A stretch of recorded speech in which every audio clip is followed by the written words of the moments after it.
पक्षाचे अध्यक्ष यशवंत जगताप होते, बारामतीचे माजी नगराध्यक्ष सदाशिवराव सातव, जिल्हा परिषदेचे माजी अध्यक्ष सतीशबाबा खोमणे, व्यासपीठावर बसलेले निवृत्त पोलीस अधिकारी शरद खोफरे, अन्य सगळे सरकारी बंधू भगिनींना, खरं म्हणजे तर आज या ठिकाणी याचं कारण लोकसभेची निवडणूक झाली आणि या निवडणुकीमध्ये सगळ्या देशाचं लक्ष बारामती लोकसभेकडे होतं. लोक ठिकठिकाणी चौकशी करायचे. मी दिल्लीला गेलो तर दबक्या आवाजात लोक विचारायचे की बारामतीला काय होईल. सगळ्यांना चिंता होती. अनेक लोक सांगायचे यावेळी वेगळा विचार घडेल आणि ती बातमी टेलिव्हिजन किंवा वर्तमानपत्रात आली की माझ्याकडे लोकांच्या चौकशा सुरू व्हायच्या. मला स्वतःला खात्री होती की बारामती मतदारसंघाची जनता तुमच्यासाठी योग्य निर्णय घ्यायला कधी मागं पुढे पाहत. या निवडणुकीचं वैशिष्ट्य असं आहे की काही लोकांनी दमदाटी केली. नवीन पिढीचे लोक फिरायचे होते, त्यांना आवड घालायचं काम काही लोकांनी केलं.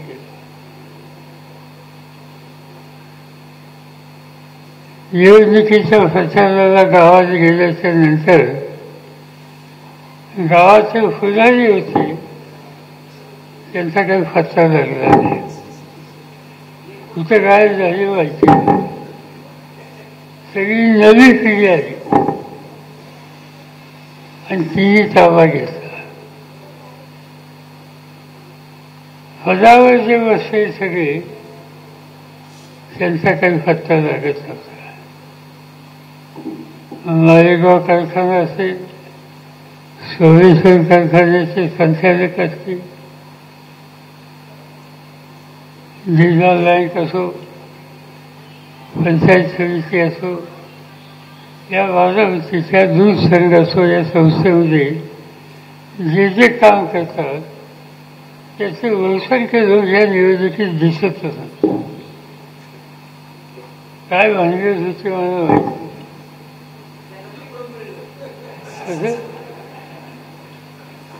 नंतर चौकशी केली की कोण लोक कोण होते. कोणी सांगितलं की कोणी कारखान्याचे डायरेक्टर म्हणजे कोण आहेत ते लोक सांगेनच ना. चौकशी हळूच केली पोलिसांच्याकडनं आणि पोलिसांना विचारलं की हे कोण होते. त्यांनी सांगितलं काही विचार नका, त्यांचा धंदा होता हॉटेलचा, तिथं काहीतरी दुसरं बघायला मिळालं. लॉजिंगचा धंदा होता, त्या लॉजमध्ये भरतेच लोक राहायला येतात अशी बातमी आली. तुमच्या कानात आली का नाही माहिती नाही, पण माझ्या कानावर आली. मला आश्चर्य वाटलं की मुलगाव अष्टविनायकापैकी महाराष्ट्राच्या बाहेरचे लोक अष्टविनायकाला दर्शन घेण्याच्यासाठी येतात. त्याची सुरुवात मोरगावपासून होते. तो काही लोकांचा शेवट वर्गा होत असतो. आणि अशा फळीच्या ठिकाणी या ठिकाणी लॉजमध्ये दुसरा धंदा चालतो अशी चर्चा बाहेर होणं हे या फळीच्या ठिकाणाच्या दृष्टीनं कितपत योग्य आहे याची चर्चा मी कुणीच खात्यात नाही. मला माहिती आहे काय खरं आहे का त्याचं खरं सगळे दफ्यावरच सांगतात.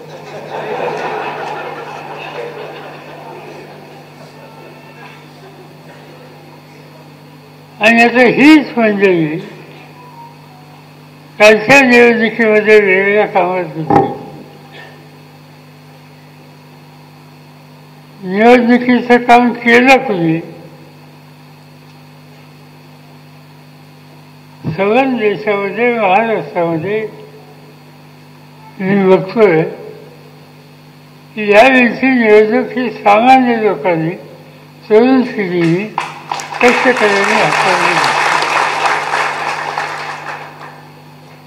मी स्वतः शिवसेनेचे नेते उद्धव ठाकरे आणि काँग्रेसचे नेते आम्ही एकत्र माझ्या घरी बसलो आणि आम्ही ठरवलं की आपण तिघांनी मिळून निवडणूक लढवायची.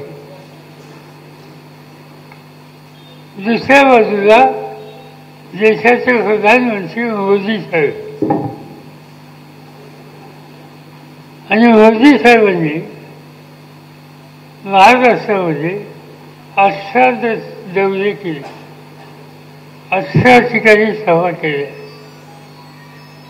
विचारायला माहीत नव्हतं की त्या 18 ठिकाणी ते गेले त्याचे 10 ठिकाणी त्यांचा उमेदवार पडला.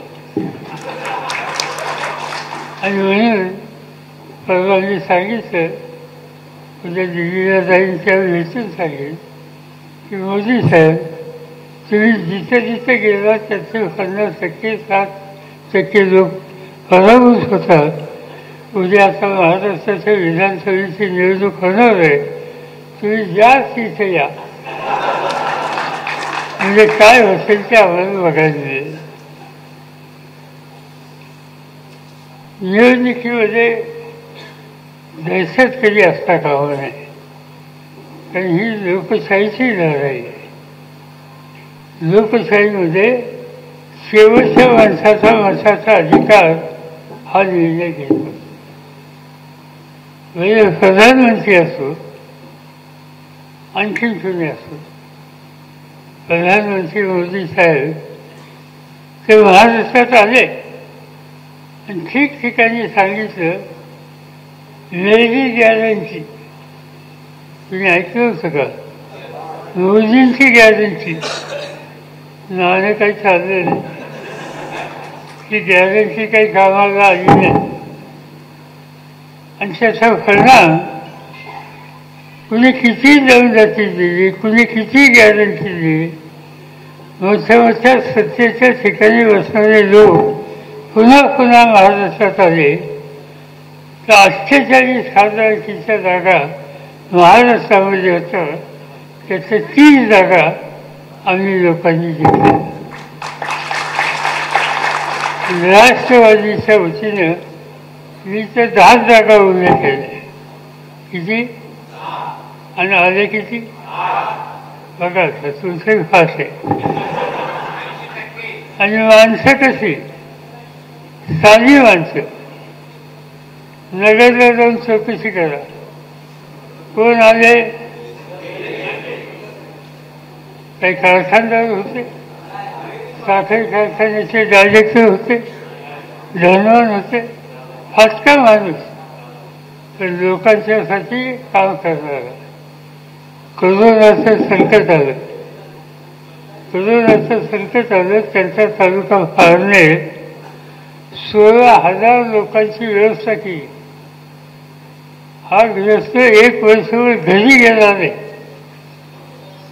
ते 16,000 पेशंट होते, त्यांची सेवा केली आणि बरं करून त्यांना घरी पाठवलं.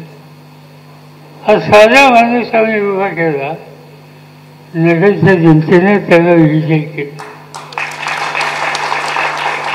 नाशिकमध्ये जा, तिथे एक शिक्षक आम्ही उभा केला आणि तो शिक्षक त्या ठिकाणी उभे केले आदिवासी समाजाचा. त्याच्या विरुद्ध केंद्राचे एक मंत्री उभे. निवडणूक झाली, असं बोलले, केंद्राचे मंत्री त्यांचा पराभव झाला आणि भगले नावाचा आमचा शिक्षक त्या ठिकाणी मोठ्या मताने विजयी झाला. निवंजी म्हणून गावाला माहिती असते, तिथं आम्ही बालू मामा नावाचा कार्यकर्ता उभा केला. त्याच्या विरुद्ध केंद्र सरकारच्या सरकारमध्ये असलेले मंत्री उभे झाले. सगळे म्हणजे कुठला बालू मामा, मंत्र्याच्या विरुद्ध निवडणूक झाली. मी सगळे 2-3दा गेलो होतो. मतमोजणी झाली, मंत्री गेला बाजूला, आमचा बाजू आवाज निवडला. हे सगळं चित्र सांगतोय की 10 लोक उभे केलेले हात आले की तुम्हीच आता सांगितलं. हे चित्र बदललं आणि त्याचं महत्त्वाचं कारण या राज्याच्या जनतेनं हा निकाल घेतला होता की सत्तेचा गैरवापर जे लोक करतात त्या सत्ताधाऱ्यांच्या पाठीमागे उभं राहायचं नाही. फाटकी माणसं आम्ही लोकांनी दिली ती जनतेने निवडून दिली. बारामतीमध्ये सुफियाताईची 4थी निवडणूक. तिचं वैशिष्ट्य हे होतं, 3दा याच्या आधी तुम्ही निवडून दिले, पण देशाच्या पार्लमेंटमध्ये लोकसभेमध्ये हजेरी लागते आणि 90% ते 98% हजर राहणारे खासदार कोण त्याची यादी केली. त्याच्यात पहिल्या 3मध्ये सुफियाचं नाव आलं. त्यांना तुम्ही मोठ्या मताने निवडून दिलं. अवघड होतं निवडणूक, घरातच होतं, पण तुम्ही लोकांनी योग्य निकाल घेतला. मी आता सहज चौकशी केली, वसगावला काय झालं. वसगावशी सुद्धा मताचे आकडे आत्ता कळले. एखाद दुसरं ठिकाण शोधलं तर वसगाव सुद्धा मागे राहिले नाही. वसगावने मताचा विचार या ठिकाणी. याचा अर्थ आहे की लोकशाहीमध्ये किती मोठा नेता असला पण त्यापेक्षा मोठा या देशाचा सामान्य मतदार असतो. या देशात लोकशाही टिकली ती आम्हा लोकांच्यामुळे नाही की तुमच्यासारखे कोट्यावधी लोक कशाची अपेक्षा न करतात, समाजकारणामध्ये सहभागी होतात, त्यामुळे ही लोकशाही टिकली. आणि तीच लोकशाही आतापर्यंत तुम्ही शिकवली. आणि पुन्हा एकदा असा वेळ आली की ही शिकवायची का नाही. तुम्ही या ठिकाणी प्रश्न मांडले, माझ्याकडे सत्ता होती त्यावेळी मी काही निकाल घेतले. त्या निकालामध्ये तिकडच्या भागाच्यासाठी शिरसोफळ आणि त्या भागाच्यासाठी जनाई शिरसायची योजना काढली आणि इकडच्या भागाच्यासाठी पुरंदर योजना काढली. वर्ष खूप झाली. त्या योजनेला दुरुस्ती करायची गरज आहे. काही करून पाणी इथे येईल याची काळजी घ्यायची गरज आहे. साखर कारखान्यांनी पुढाकार घेतला असता ते करणं शक्य होतं. राज्य सरकारने याच्यात पुढाकार घ्यायची गरज होती. योजना मी मंजूर केली, पण मी महाराष्ट्राच्या सत्तेवर अलीकडे नाही तुम्हाला माहिती. आणि ज्यांच्या हातात सत्ता आहे त्यांनी ही योजना नीट चालेल. जिल्हा भागामध्ये तुमच्या वडगावापर्यंत किंवा खाली अन्य गावाशी जोडी वापर करेल, तिथं पाणी कसं जाईल याची काळजी घ्यायला हवी ती घेतली गेली नाही. आणि त्यामुळे आज अडचणी आहेत. इथे सांगण्यात आलं की आणखीन कुठे गुंतवणुकीचं पाणी आणावं लागेल, त्याच्या खोलात जावं लागेल. मी उगीच तुम्हाला उद्या देतो असं सांगणार नाही. मार्ग काढायचा असेल तुम्हाला मला त्या गावच्या लोकांना घेऊन बसावं लागेल, सरकारच्या अधिकाऱ्यांना घ्यावं लागेल आणि याचा काही ना काहीचे निकाल घ्यावा लागेल. पण हा निकाल घेतल्याशिवाय असं गरजेचं नाही. आणि हा निकाल घ्यायचा असेल तर राज्याची सत्ता हातात असली पाहिजे. आणि मी ठरवलं आहे मला आता सत्तेचं काही राहिलेलं नाही. मला तुम्ही निवडून देतात, मगाशी सांगितलं 56 वर्ष झाली, कितीदा निवडून दिलं. विधानसभेत निवडून दिलं 7 वेळा, खासदारकीला निवडून दिली, राज्यसभेत निवडून दिली. तुम्ही कधी सुट्टीच दिली नाही. म्हणजे बघा सारखं सुद्धा सुट्टी मिळते, पण मला नाही सुट्टी तुम्ही दिली. इतकी वर्ष तुम्ही काम करायला संधी दिली, गोष्टी केल्या. दुधाचा धंदा वाढवला, आज तुमच्या भागामध्ये दूध आहे. आता मी दोन्ही वापरता आलो तर रस्त्यामध्ये ठिकठिकाणी गोठे होते, गायी होते. चौकशी केली, दूध किती गोळा होतं, 20,000. आज वाराणसीला त्या दुधावर कारखाने आम्ही लोकांनी काढण्याची व्यवस्था केली. अमेरिकेत एक कंपनी आली, त्या दुधाची पावडर जे करतात ते काम ती कंपनी करते. तिचं नाव आहे डायनॅमिक्स. कदाचित तुम्ही नाव ऐकलं असेल. ती डायनॅमिक्स नावाची कंपनी बारामतीमध्ये आहे. दूध त्या ठिकाणी प्रक्रिया केली जाते, त्याच्या काही गोष्टी बनवल्या जातात, त्याची दुधाची पावडरी होती. आणि त्या दुधाच्या पावडरपासून 4 मिठाईचे कारखाने, चॉकलेटचे कारखाने त्या ठिकाणी काढले. आणि तिथं तयार होणारा माल हा हिंदुस्थानात जातो, सिंगापूरला जातो, दुबईला जातो आणि लोक आनंदाने तो माल खातात. मी जेव्हा विमानात जात असतो तेव्हा लोक भेटतात तिकडचे, त्यांच्या हातात त्या मालाचं डबे असतात. मला गंमत होती, त्यांना विचारलं कुठले आणले, ते म्हणतात सिंगापूरचे आहे, सिंगापूरवरून आणले. कोण म्हणतं दुबईवरून आणले. मी त्यांना हळूच सांगत असतो की जे आहे ते काही तुम्ही खरेदी केलं त्याच्या खाली लिहिलं असतं कुठं तयार झालं, तर तिथं खाली लिहिलेलं असतं मेड इन बारामती इंडिया. बारामतीत तयार झाले आणि हा माल परदेशात बघायला मिळतो. हे काम केलं कुणी? जे लोक आमच्या गायी सांभाळतात, दूध सोसायटीला दूध घालतात, त्याच्यावर प्रक्रियाच्या कारखान्यात होते, त्याच्यात माल तयार होतो, तो देशात जातो, जगात जातो. हेच तिथं आपण या ठिकाणी करू शकतो. आणि म्हणून दुधाचा प्रश्न सुटला, पण पाण्याचा प्रश्न अद्याप पूर्णपणानं सुटलेला नाही. आणि तेवढा एकच काही कार्यक्रम असा घ्यायचा. काही मला दुसऱ्या गोष्टी करायच्या नाही. बऱ्याच गोष्टी केल्या. शिक्षण संस्था काढल्या. बारामतीला विद्यापतीच्या नावाची संस्था काढली. 1972 साली मी सुरू केली. आज 35,000 मुलं शिकतात. नाव ऐकलं विद्यापतीचं. रयत शिक्षण संस्थेचा मी अध्यक्ष आहे. इथे शाखा आहे. आज रयत शिक्षण संस्थेचा मी अध्यक्ष आहे. तिथं 4 लाख विद्यार्थी शिकतात समान महाराष्ट्रामध्ये. मालेगाव साखर कारखान्याच्या वर मालेगावला इंजिनिअरिंग कॉलेज काढले.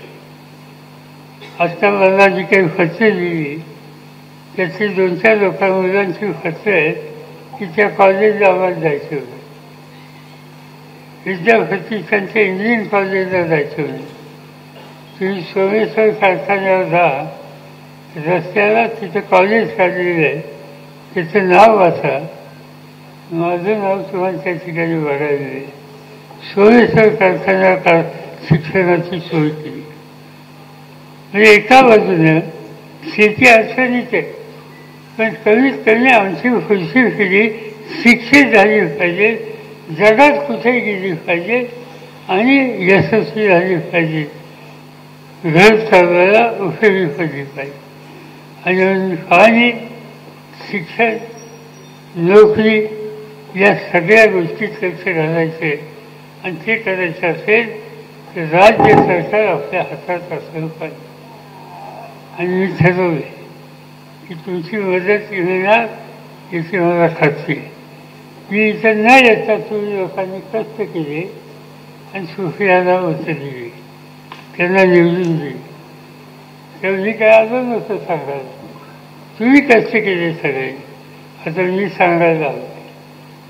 आणि मी सांगायला आलो मला काही झालं, किती दिवस लागू, पण पाणी आणि तरुण मुलांच्या हाताला काम या 2 गोष्टीच्यासाठी लक्ष केंद्रित करणं, एवढा एक कलमी कार्यक्रम हा माझ्यासारखा होईल. आणि त्याला मलगाव असो, आजूबाजूची गावं असो, त्या सगळ्यांचं सहाय्य हवं आहे. आतापर्यंत तुम्ही कधी नकार दिला नाही, याही वेळेला देणार नाही याची मला खात्री आहे. आणि तेच काम आपल्याला करायचे, त्याची तयारी सुरू ठेवा, एवढंच या ठिकाणी सांगतो. आणि तुम्ही मोठ्या संख्येने या ठिकाणी आलात त्याबद्दल तुम्हाला सगळ्यांना धन्यवाद देतो आणि पुढच्या कामावर जायला तुमची परवानगी घेतो. एबीपी माझा, उघडा डोळे बघा नीट.